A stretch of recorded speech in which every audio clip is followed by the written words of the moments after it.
So hello guys, my name is Rahul Sutan and today we will discuss about reproduction. जैसा कि हमने पिछली class में पढ़ा था कि there are two types of reproduction. First is sexual reproduction and the second is asexual reproduction. तो बेटा जी सबसे पहले हम बात करेंगे जो हमारा चैप्टर चल रहा था रिप्रोडक्शन इन एंजियोस्पर्म प्लांट्स, उसको एक बार थोड़ा सा साइड में करते हुए मैं आपको बताऊंगा कि रिप्रोडक्शन के जो दो टाइप्स हैं उनके बीच डिफरेंस क्या है, क्या कारण है कि हम सेक्सुअल रिप्रोडक्शन को एक अलग पार्ट की तरह कंसीडर करते हैं, एसेक्सुअल रिप्रोडक्शन को हम किस तरह एक अलग पार्ट की तरह कंसीडर करते हैं। तो लेट्स स्टार्ट। तो फर्स्ट ऑफ ऑल मैं आपको बता देता हूं कि जैसा कि मैंने आपको पिछली क्लास में भी बताया था, तो type sexual reproduction, first is sexual reproduction and the second is asexual reproduction. Asexual, ठीक है बेटा जी। ये तो सेक्सुअल और एसेक्सुअल रिप्रोडक्शन को अलग करने की बेटा जी क्या जरूरत है, ठीक है, उस चीज को हम समझेंगे, कंसीडर करेंगे और आपको ये चैप्टर बहुत ही अच्छे से, अगर आप ये जो आज का टॉपिक है हमारा सेक्सुअल और एसेक्सुअल रिप्रोडक्शन के बीच का जो डिफरेंस जानने का जो हमारा आज का टॉपिक है, अगर आप ये अच्छे से कंसीडर कर लेते हैं तो आपको पूरी बायोलॉजी में कहीं भी इसको दोबारा पढ़ने की ज़रूरत नहीं पड़ेगी। इवन आप जब नीट के प्रिपरेशन के लिए भी जाएंगे तो आपको सेक्सुअल रिप्रोडक्शन और एसेक्सुअल रिप्रोडक्शन के जो बीच का जो अंतर है उसको पढ़ने की भी आपको ज़रूरत नहीं होगी। तो चलिए स्टार्ट करते हैं। सेक्सुअल रिप्रोडक्शन के अंदर फर्स्ट जो डिफरेंस है, almost found in all the animals, ठीक है बेटा जी, animals, all the animals, plants and other life forms like fungi, protists and bacteria, ठीक है बेटा जी। तो मैंने क्या कहा कि ऑलमोस्ट फाउंड है, बेटा जी इस शब्द का बहुत महत्व है। मैंने ऐसे नहीं कहा कि सभी जानवरों में पाया जाता है, सभी पौधों में पाया जाता है, सभी फंजाई में पाया जाता है, सभी प्रोटिस्टा में पाया जाता है, मैंने ऐसा नहीं कहा। देखिए बेटा जी, ऑलमोस्ट का मतलब होता है लगभग। तो ये जान लेना जरूरी है कि सभी एनिमल्स में सेक्सुअल रिप्रोडक्शन नहीं पाया जाता, लगभग एनिमल्स में हम कह सकते हैं, लगभग प्लांट्स में हम कह सकते हैं कि सेक्सुअल रिप्रोडक्शन पाया जाता है। And the other life forms like fungi, protist and bacteria, ठीक है। इसी तरीके से हम बात करते हैं जब एसेक्सुअल रिप्रोडक्शन की, तो एसेक्सुअल रिप्रोडक्शन में हम जब बात करते हैं found in lower animals, lower animal से बेटा मेरा क्या मतलब है, लोअर एनिमल से मतलब है जो जीव इस सृष्टि में पहले विकसित हुए, found in lower animals, plants and fungi, protozoan, जो प्रोटोजोआ होते हैं, प्रोटोजोअन, बैक्टीरिया, ठीक है बेटा जी। तो फंजाई में सेक्सुअल रिप्रोडक्शन भी पाया जाता है, एसेक्सुअल रिप्रोडक्शन भी पाया जाता है। जब हम बात करते हैं एल्गीज की तो प्लांट्स के अंदर कंसीडर हो चुकी हैं एक्चुअली। तो बैक्टीरिया के अंदर सेक्सुअल रिप्रोडक्शन की एक विशेष विधि पाई जाती है जिसको कॉन्जुगेशन कहते हैं, अर्थात संयुग्मन कहते हैं। वो मैं आपको आगे पढ़ाऊंगा कि किस तरीके से एक बैक्टीरिया सेक्सुअल रिप्रोडक्शन भी करता है, एसेक्सुअल रिप्रोडक्शन भी करता है। तो चलिए बेटा जी, ये फर्स्ट था। तो दूसरे डिफरेंस की जब हम बात करते हैं तो दूसरे डिफरेंस पे चलते हैं। दूसरा डिफरेंस बेटा, मेन डिफरेंस क्या है कि सेक्सुअल रिप्रोडक्शन जो है वो एक बाई पेरेंटल प्रोसेस है। बाई पेरेंटल प्रोसेस होने का मतलब क्या है?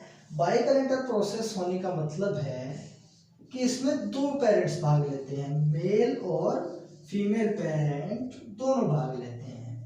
तो ये बेटा क्या हो गई? ये यूनिपेरेंटल, अर्थात इसमें एक ही पेरेंट पार्टिसिपेट करेगा और वही नई संतति अर्थात नई ऑफस्प्रिंग का निर्माण करेगा। बाई पेरेंटल प्रोसेस में मेल और फीमेल, मेल गैमेट्स प्रोड्यूस करता है, फीमेल गैमेट्स प्रोड्यूस करती हैं, आपस में मिलते हैं, जाइगोट बनता है। इस प्रोसेस को फर्टिलाइजेशन कहते हैं। एंड फिर जाइगोट से एम्ब्रियो का निर्माण होता है और एम्ब्रियो एक नई संतति का निर्माण करता है। ठीक है बेटा जी। और यूनिपेरेंटल के अंदर एक ही पेरेंट्स या तो वो डिवाइड हो जाएगा या वो कोई बडिंग बना लेगा, कोई अतिवृद्धि बना लेगा, and different types of forms बनाएगा जो एक नई संतति का निर्माण करेंगे। तो जब हम तीसरे अंतर पे जाते हैं, बहुत ही मेन अंतर है बेटा ये, male and female gametes are formed. तो बेटा जी क्या होता है कि सेक्सुअल रिप्रोडक्शन में जो मेल है, जैसा कि मैंने आपको पहले बताया, मेल गैमेट्स का निर्माण करता है, फीमेल गैमेट्स का निर्माण करेगी, एंड ये एक नई संतति जो आपस में जुड़कर एक जाइगोट बनाएंगे। तो इसमें अंदर गैमेट्स प्रेजेंट होते हैं बेटा, इसमें बेटा जी गैमेट्स एब्सेंट होते हैं, गैमेट्स का फॉर्मेशन नहीं होता, गैमेट्स एब्सेंट। ठीक है बेटा जी। अब जो गैमेट्स बन रहे हैं, वो गैमेट्स बनाने के लिए कोई ना कोई तो चाहिए ना कि दुनिया में अगर कोई भी चीज बन रही है तो वो चीज कैसे बन रही है, कोई ना कोई तो उसको बनाने वाला होगा।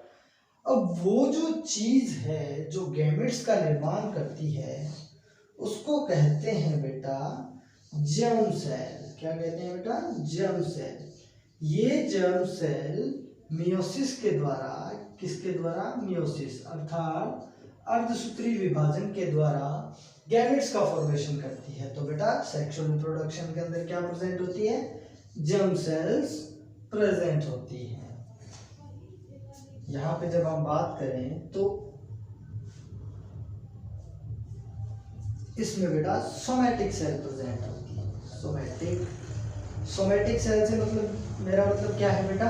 सोमैटिक सेल से मतलब है बेटा मेरा कायिक कोशिका। कायिक मतलब काय यानी बॉडी, मतलब बॉडी की कोई भी एक कोशिका work as a reproductive unit. तो बेटा सेक्सुअल रिप्रोडक्शन में गैमेट्स का फॉर्मेशन कौन कर रही है? Germ cells. तो बेटा गैमेट्स को कौन बना? गैमेट्स को जब जर्म सेल्स बना रही है तो ये इस तरीके से इसको कंसिडर नहीं कर सकते क्या कि ये रिप्रोडक्टिव प्रोसेस है उसका एक बहुत ही अहम पार्ट नहीं है क्या जर्म सेल्स, है ना? तो जर्म सेल्स को रिप्रोडक्टिव यूनिट भी कहा जाता है। Sexual reproductive unit is germ cells and the asexual reproductive unit is somatic cell अर्थात कायिक कोशिका। यूनिट से बेटा क्या मतलब होता है? किसी भी चीज को, किसी भी अंग हो, कोई भी दुनिया के अंदर कोई भी चीज हो, उसका कोई ना कोई यूनिट जरूर होती है। जैसे आप बेटा आगे के चैप्टर्स में जब हम जाएंगे तो मैं आपको किडनी के स्ट्रक्चर पढ़ाऊंगा। तो किडनी के स्ट्रक्चर में किडनी की इकाई नेफ्रॉन होती है। उसी प्रकार जब हम फेफड़े के स्ट्रक्चर पढ़ते हैं तो फेफड़े की इकाई एल्वियोलाई होती है। उसी प्रकार जब हम केमिस्ट्री पढ़ते हैं तो किसी भी पदार्थ का मूलभूत कण क्या होता है? परमाणु होता है। तो वो उस पदार्थ की एक यूनिट है, परमाणु एक यूनिट है। उसी प्रकार सेक्सुअल रिप्रोडक्शन की जो यूनिट है वो जर्म सेल्स होती हैं। सेक्सुअल रिप्रोडक्शन की जो यूनिट है वो क्या होती है? सोमैटिक सेल्स होती हैं। तो चलिए बेटा आगे बढ़ते हैं। मैंने आपको बताया अब तक जो हमने डिस्कस किया उसके अनुसार जो गैमेट्स का फॉर्मेशन भी कर लिया हमने। अब गैमेट्स का फॉर्मेशन हुआ है तो गैमेट्स मिलेंगे भी। अब मिलेंगे तो कोई ना कोई तो प्रोसेस होगी। उस प्रोसेस को क्या कहेंगे हम? उस प्रोसेस को हम कहेंगे फर्टिलाइजेशन। क्या बोलेंगे बेटा? फर्टिलाइजेशन। Fertilisation present. अब बेटा इसके अंदर गैमेट्स का फॉर्मेशन हुआ है तो गैमेट्स आपस में मिलेंगे तो उस प्रोसेस को हम कहते हैं फर्टिलाइजेशन। तो इसके अंदर फर्टिलाइजेशन प्रेजेंट होगा। अब एसेक्सुअल रिप्रोडक्शन में तो कोई गैमेट्स बने ही नहीं, कोई युग्मकों का निर्माण हुआ ही नहीं, तो बेटा जी इसमें फर्टिलाइजेशन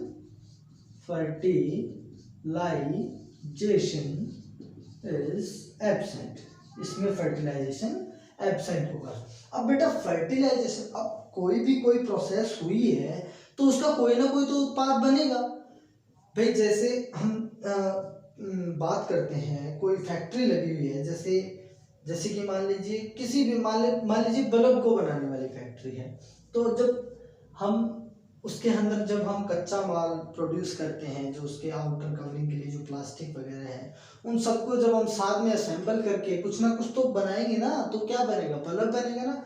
तो उसी प्रकार जब गैमेट्स बने हैं, गैमेट्स आपस में जुड़े हैं, अर्थात असेंबल हुए हैं, संलयन हुआ है, फर्टिलाइजेशन हुआ है, तो कोई ना कोई तो प्रोडक्ट बनेगा ना। तो फर्टिलाइजेशन होने से जो प्रोडक्ट बनेगा उसको हम कहते हैं zygote. Zygote present. Sexual reproduction के अंदर जायगोट प्रेजेंट होता है। अब इसके अंदर फर्टिलाइजेशन हुआ ही नहीं तो जायगोट एब्सेंट होगा। ठीक है बेटा जी, जायगोट एब्सेंट। अब बेटा जी जब आगे बात आती है, तो जब मैंने बात की कि जर्म सेल्स पाई जाती हैं, तो जर्म सेल्स भी तो बेटा कोई ना कोई काम कर ही रही है। अब जर्म सेल्स गैमेट्स का फॉर्मेशन कैसे कर रही है? मैंने आपको एक प्रोसेस बताई थी, छोटा सा नाम मैंने लिखा था मियोसिस। तो मियोसिस अर्थात अर्धसूत्री विभाजन जब किसी डिप्लॉन्टिक सेल में हो रहा है और उसके अंदर अर्धसूत्री विभाजन हो रहा है, तो बेटा वो सेल हैप्लॉइड नहीं हो जाएगी क्या? अरे हो जाएगी ना। तो बेटा जी फर्टिलाइजेशन, जर्म सेल्स मियोसिस द्वारा क्या बनाती है बेटा? Haploid gametes. क्या बनाती है? Haploid gametes. During mitosis, during meiosis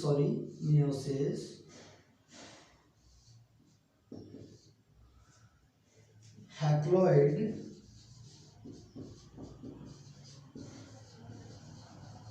gametes are formed. तो बेटा जी मेयोसिस के द्वारा इसके अंदर हैप्लॉइड गैमेट्स का निर्माण होता है। क्या होता है बेटा? निर्माण होता है।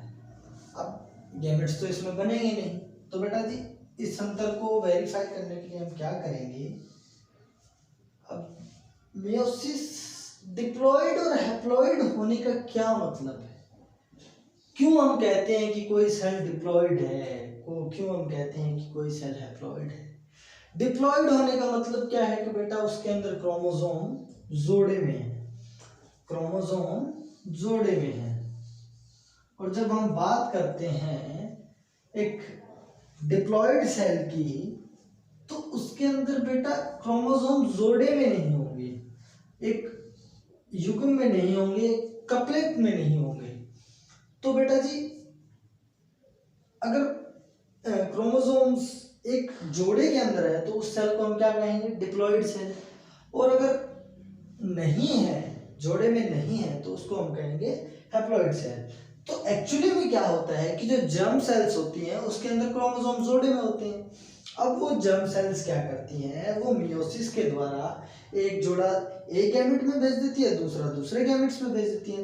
तो अब जोड़ों का तो विपाटन हो गया ना, एक क्रोमोसोम इसमें आ गया, एक क्रोमोसोम इस युग्मक में आ गया, एक क्रोमोसोम इस युग्मक में आ गया, तो इसमें भी एकल हो गया, इसमें भी एकल हो गया, तो ये हैप्लॉइड हो गए ना। लेकिन जो इनका निर्माण जिसने किया है वो जर्म सेल तो डिप्लॉइड है।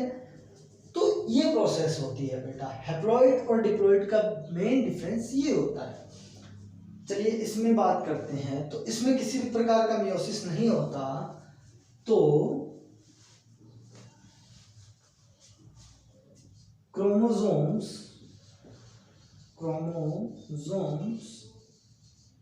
are diploid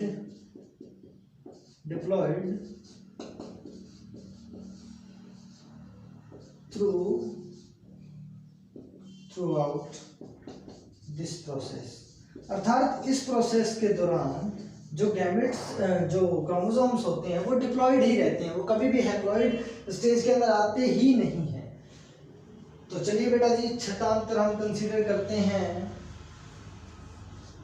मैं उम्मीद करता हूँ आपको बहुत अच्छे से समझ में आ रहा होगा। मैं थोड़ा रैपिडली पढ़ा रहा हूँ बिकॉज ये टॉपिक है नहीं हमारे 12वीं के सिलेबस में, लेकिन आपको पता होना बहुत ज़रूरी है।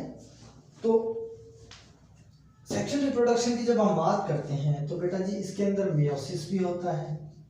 क्या होता है? मियोसिस भी होता है, सिंगेमी भी होती है। क्या होती है? सिंगेमी। बेटा जी ये इंग्लिश के वर्डिंग्स बहुत ज़रूरी हैं आपके लिए, बिकॉज जब आप किसी बड़ी यूनिवर्सिटी या किसी बड़े कोचिंग सेंटर में पढ़ने के लिए जाएंगे तो आपको ये कोई नहीं बताने वाला कि सिंगेमी का मतलब संलयन होता है, कॉन्जुगेशन का मतलब संयुग्मन होता है। तो अभी से अपना बेस इतना स्ट्रॉन्ग कीजिए कि आपको जब वहाँ पे ये टीचर्स ये नाम ले तो किसी का मुंह ना ताकना पड़े। ठीक है बेटा जी? Meiosis, syngamy and conjugation are present. अब इसमें तो मियोसिस होता ही नहीं, तो सिंगेमी भी नहीं होगी, कॉन्जुगेशन भी नहीं होगी, सीधी सी बात है। तो मियोसिस एब्सेंट। तो बेटा जिसमें मियोसिस एब्सेंट है तो इसमें जन्म हो किससे रहा है? इसमें जन्म होता है किससे बेटा? माइटोसिस से। माइटोसिस अर्थात समसूत्रीय विभाजन, माइटोसिस प्रेजेंट। ठीक है बेटा जी? अगले टॉपिक की जब हम बात करते हैं